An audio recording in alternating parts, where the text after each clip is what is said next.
Hi guys, hold on for a second. Before we proceed to the video, I have something very important to tell you. Professor Jon V. Kofas has published his new book in collaboration with Little French Media, and the title of the book is Neoliberalism, Inequality, and Authoritarianism.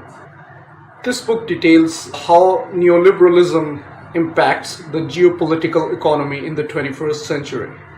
You can buy it from Amazon, and the link is in the description. Thank you. Now let's proceed to the video. Hello, everyone. Welcome. This is a session intended to introduce another video, a much lengthier video on the Turkish-Kurdish conflict, which transcends the borders of Turkey into the broader region, especially Iran, Iraq, but also Syria as well. In fact, especially Syria. Since the fall of the Assad regime in early December and the advent of the new regime that has taken over with the considerable role of Turkey behind it, Turkey has regained a status that it was seeking in a competition between Israel, Iran, and Turkey, of course, on which one of these countries will have the preeminent role in determining the regional balance of power.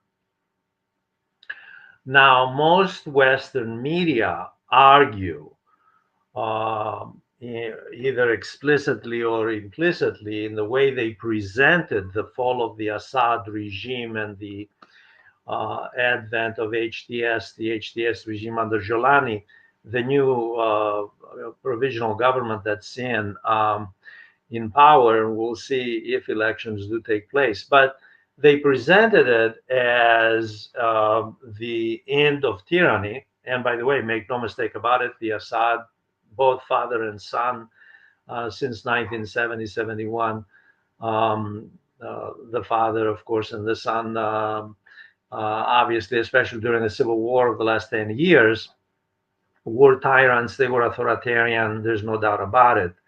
And there were, in fact, massive abuses of a clientelist state under a patronage network where capital was concentrated within those linked to the Assad family, including extended family members and friends, and beyond that, of course, a network of investors from neighboring countries, including, by the way, very importantly, Turkey.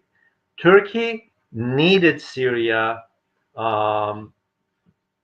as much, and it does now. It needed Syria for a number of reasons, and it has now come to light that Turkey was very much interested in securing not just the reconstruction contracts, which are estimated anywhere between 300 billion and 600 billion dollars, by the way. We're talking about massive amounts of money here, lucrative contracts to be handed out. But Turkey needed Syria because of the Qatar pipelines, I should say. There were plans for pipelines going from Qatar through Syria up to Turkey, and Turkey, of course, having the plan and the scheme to become the major distributor of oil and gas in the Eastern Mediterranean. And a competitor there, of course, being Iran, and the other Israel. So the three countries that want to determine the geopolitical balance of power are also vying for geoeconomic balance of power, and energy is at the heart of it. Now, where do the Kurds come into this? The population of Turkey is 87 million people. The Kurdish population of Turkey is roughly 20% of that. The estimate of Kurds, by the way, depends on which side you believe. The Kurds themselves have it on the upper end of Kurdish population spread throughout the region, the Middle East, which includes, by the way, Turkey, Syria, Iraq, Iran, some in Armenia, some down in Lebanon, spread out. Um, According to the Kurds, it's up in the upwards of 45 million. According to governments like Turkey, there are not that many. It's 30 million. Um, doesn't matter whether 30 million or 45 million. They are a substantial minority. And the fact is, international human rights organizations have repeatedly issued reports, as well as scholars, international scholars, as well as Turkish scholars, by the way, that the human rights violations of the Kurdish minority have been horrendous since the 1980s, especially, although the Kurdish-Turkish conflict date way back to the Sykes-Picot Agreement of 1916, when France and Britain, divided the map of the Middle East.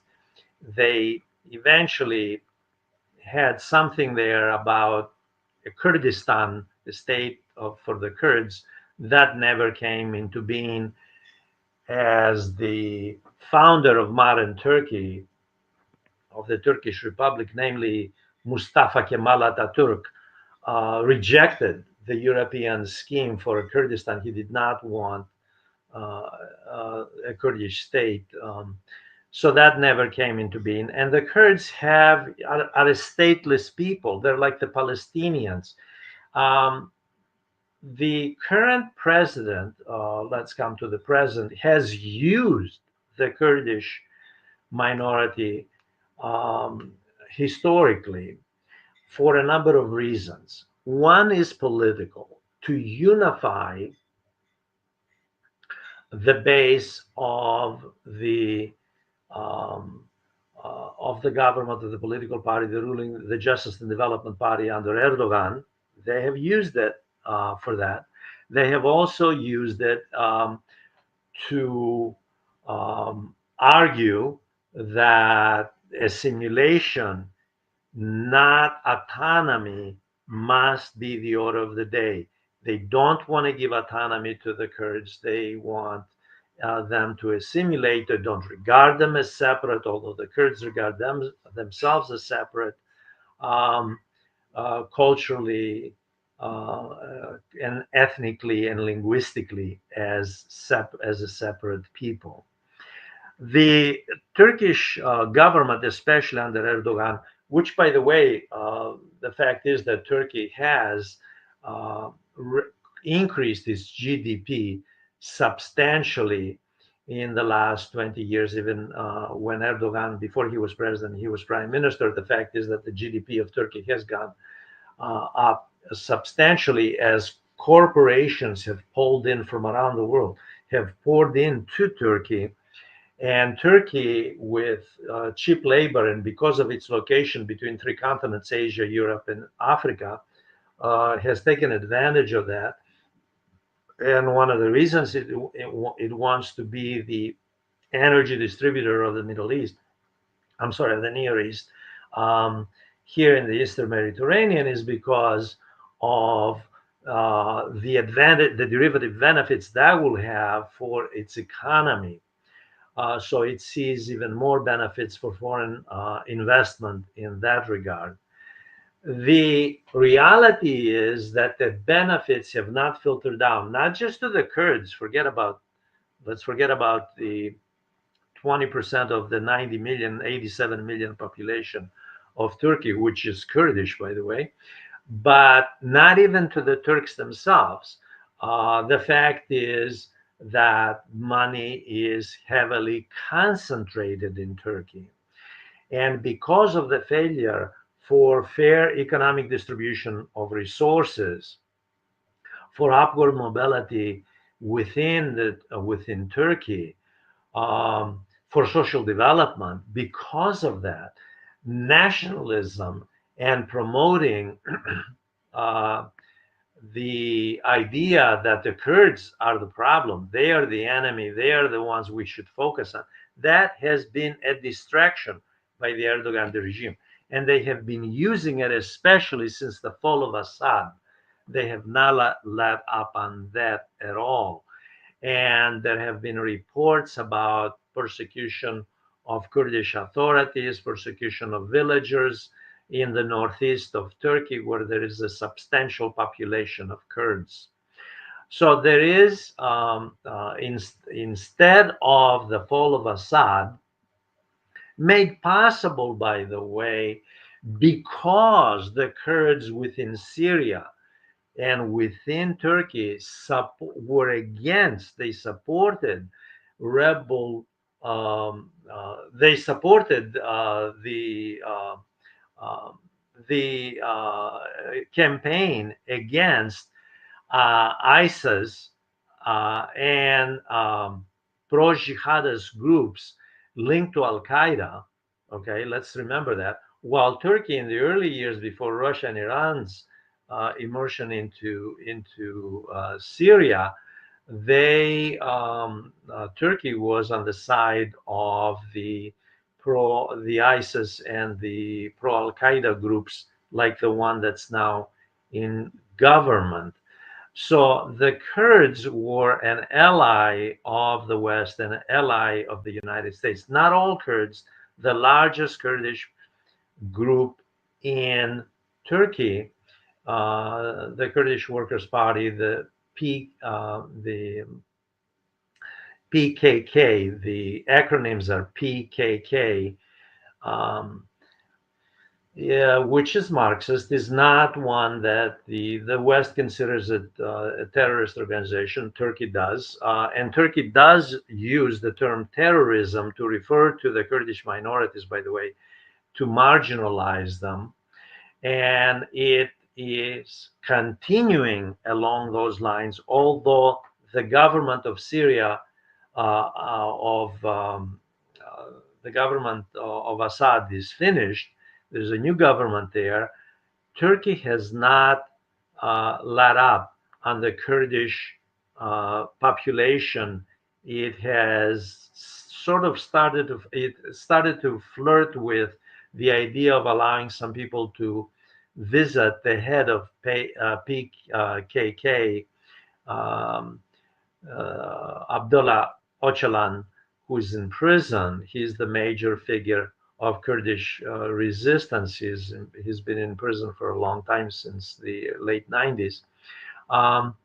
But it has continued the struggle against the Kurds, using it as a distraction, not only to unify within the country, the nationalists within the country, but also to carve out for itself a chunk of a sphere of influence, of territory in the northeast of Syria.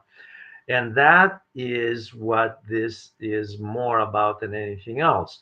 The desire of Turkey to carve up Syria into spheres of influence, Israel down in the south by the Golan Heights, Turkey in the northeast. These are the two countries that are there, along with a couple of thousand American troops, by the way. The Iranians have retreated for the most part, not entirely, but for the most part.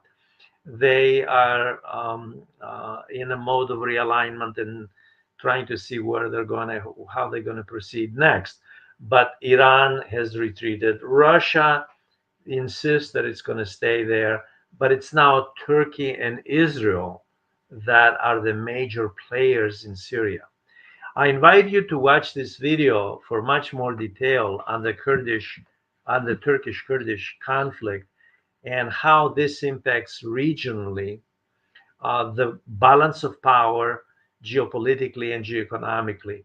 Thank you for watching, and please join this educational channel, which my good friend Asad Alim manages. Thank you very much.